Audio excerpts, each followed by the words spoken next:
ছোট গ্রামে মানুষের মতো দেখতে দুইটা কুকুর থাকত। ভাই বোন, কিন্তু ওদের কোনো ঘর ছিল না। ওরা খুব গরিব ছিল।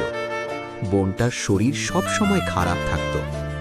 ভাই ভাবত, আমরা ঠিকমতো খেতেই পাই না, আমি কিভাবে আমার বোনকে ডাক্তার দেখাবো। তাই ভাই সিদ্ধান্ত নিল বাজারে বাজারে ঘুরে ফল বিক্রি করবে। সে গাছ থেকে ফল পেড়ে দেউড়িতে নিয়ে বাজারে দাঁড়ালো, কিন্তু কেউ তার ফলগুলোকে কাছে গিয়ে বলল, আমার কাছে ভালো ফল আছে, নেবেন? লোকটা রেগে গিয়ে ফলের ঝুড়িটা ফেলে দিল। ভাই ভেঙে পড়ে কাঁদল।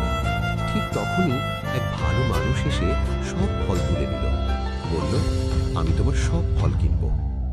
টাকা পেয়ে ভাই বোনকে ডাক্তার দেখালো। দুজনেই হাসল, ভালোবাসাই জিতে গেল।